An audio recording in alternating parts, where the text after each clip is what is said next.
Hey everybody, what's up? Surprise! It's your girl. What's good? Yes, I got my hair done for my birthday. I also got my beautiful nails done. They're this really pretty purple with some sparkle on them. And, well, today was a good day. I woke up with a major hangover, but I managed to get out of bed by 2:30ish, maybe, and I walked to the library. Yes, I walked. It is a beautiful, 50 something degrees outside. It was like mwah, perfect. I had to turn in my Bookopoly board to enter the drawing to win prizes. Hopefully, I win, fingers crossed.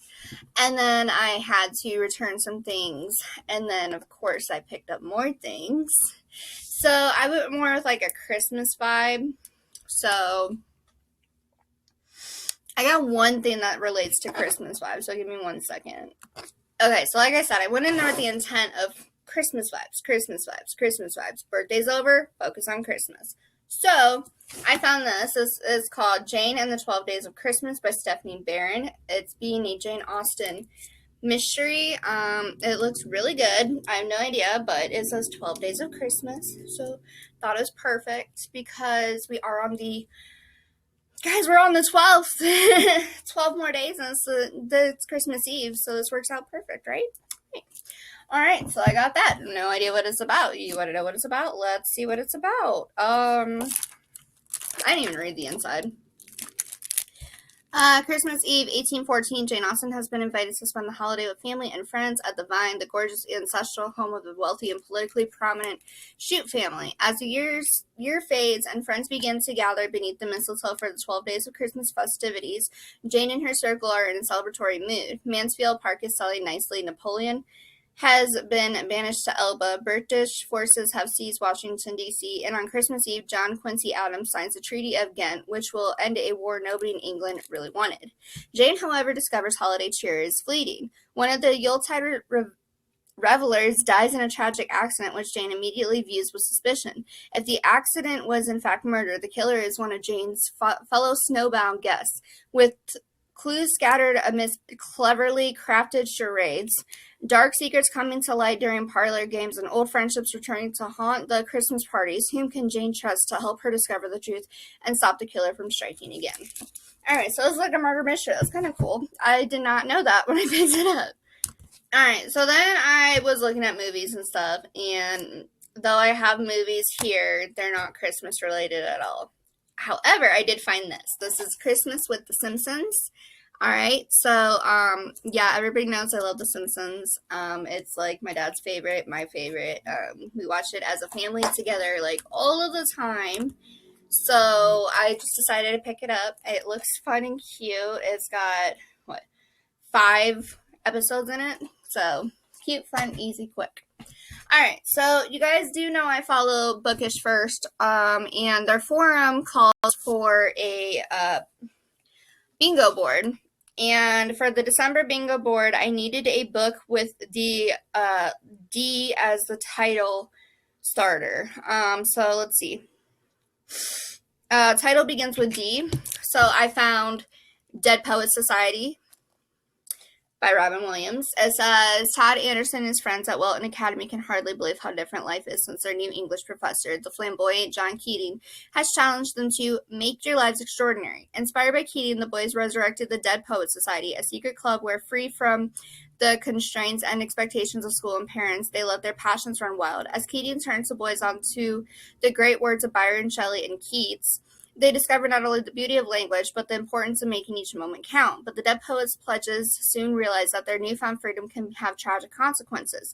Can the club and the individuality it inspires survive the pressure from authorities determined to destroy their dreams? So I had to get this. Let me get down. Move. So I had to pick this up. And I was looking for a title with a D, and it wasn't working out very well. So I kept looking and finally found it. Upon finding that, I also found Dear Fahrenheit 451, and this says Love and Heartbreak in the Stacks, a librarian's love letters and breakup notes to the books in her life by Anne Spence. Basically what this is it's like Dear the Virgin Suicides. Congratulations on your 15th consecutive year as my favorite book. To mark this commemorative anniversary, I'm writing you a love letter. It'll be moony, goony nonsense compared to your perfection, but the thing you're perfect about is conveying imperfect love. Dear Gray, 50 Shades of Grey, as told by Christian. You made me say erotica to an old lady. I'm going to hate you forever for that. Dear Matilda, which I'm currently reading right now. Spoiler alert. I saw myself in you. I wasn't spunky like Pippi Longstocking or mischievous like Ramona Quimby. I was shy and shabby with my head in the clouds and in the books. A Matilda. You made me feel like anything was possible. Dear Nikki Giovanni's love poems. Oh geez, how can I describe love better than you? Can't be done. Dear Twilight series, you're on a card table at a yard sale, sitting next to an old baby alive doll, and a plastic makeup organizer says Madison in foam sticky letters. Someone's not tagging along to college after all, How the mighty have fallen. So this just sounds super duper cute. I thought it was really cool that it's like letters to books because nobody's ever done that. And I think that's something that, hey, booktubers, we should do. And we should share it on our forums.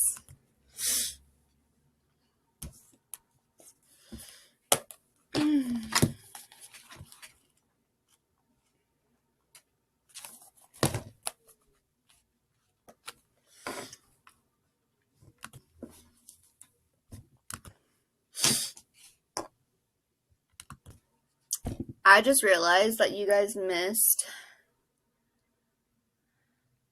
Oh my gosh, you guys missed my little spiel about Yours Cruelly, Elvira, Memoirs of the Mistress of the Dark. Basically, Cassandra Peterson is Elvira herself. She's actually pretty normal looking, and this is her memoir and her like life and everything like that. And you guys totally missed it because I didn't press the play button. God, I love my life. Anyway, on to the movies that I picked up really quick. So I picked up Separation. It won't let go. No idea what this is about. It looks super spooky. I heard it's pretty good. Then I got Chronicles of a Serial Killer, Evil In, Evil Out. This is this right here. I don't know, but serial killers are my thing. Then I got The Night. I think this is like the second or third time I picked this movie up, and I want to rewatch it because I feel like I'm missing things about it. And then the last one I got that I'm super excited for, The Night House. Yes, guys, this is about that one house, the death of her husband, left alone in a lakeside home he built for her. Before long, disturbing visions of a presence in the house begin to beckon her with a ghostly allure. Yearning for answers, she begins digging into her husband's belongings, only to discover strange and disturbing secrets. Dead husbands always have secrets. Just saying. And then the last two things I'm going to talk about super duper quick here are two books that I picked up from the free books section at my library. And I believe these are middle grade. I'm not 100% sure. I want to say because it says #kids on this one. So I believe these are both middle grade. This one is in 1997. And this one is, it doesn't say. This one takes place in 2009. So this is a 97 book. This is called Jack's Black Book. No idea what it's about, but it looks pretty cute. It's by Jack Santos. What happens when you flunk an IQ test? So this kind of looks good. And then I picked up The Hanging Hill, a haunted mystery, because it's got a spooky house on it. And I figure this will go good next year for a haunted house to read in October. And so Zach is back. He's staying at the Hanging Hill Summer Theater where they are doing a show based on a book by a celebrity author's stepmom, Judy. Zach has even become friends with the show stars, major movie actress Megan McKenna, who is pretty cool, and TV sensation Derek Stone, who can be kind of a jerk. Still, Zach knows it's going to be a great summer. What Zach doesn't know is that the director has another show in mind, and that production requires a child born under a full moon, a child who will not survive opening night. And Zach, he was born under a full moon. And it says, don't miss any of Chris Grabenstein's haunted mysteries, The Crossroads, The Hanging Hill, which we have, The Smoky Corridor, and The Black Heart Crypt. So I guess this is part of like a series, maybe. I don't know. These are just mysteries. I think these are standalone mysteries on their own, but I'm not 100% sure. And this one, it just has a whole bunch of stuff. It doesn't really say much. It's got some really great, like, illustrations, though, in it, it looks like. It's going to be really fun to read. Oh my gosh, it's really old, you guys. It's got the little like section where you put your card, and it is a paperback. It was only like $5.95, so it's not expensive at all. I'm not even sure what this is about. This says Desire Lines, the Jack Henry books. Oh, there's a whole like slew of these books. There's Jack on the Tracks, Four Seasons of 5th Grade, Heads or Tails, Stories from the 6th Grade, Jack's New Powers, Stories from a Caribbean Year, and Jack's Black Book. So we have Jack's Black Book, so that's kind of interesting. It says it's a chapter book. They both say they're chapter books, so these are definitely from like the middle grade section. So what I'm going to do is I do have a middle grade shelf. I'm actually starting to like kind of pick up middle grades and stuff like that just because they're quick, easier reads, and it helps me get through my list sometimes a lot faster. It also pulls me out of a reading slump. So with that being said, I'm going to go ahead and get out of here because I've just blabbed out, and I'm going to add these to my shelves, and I will see you guys in the next video. Happy Sunday.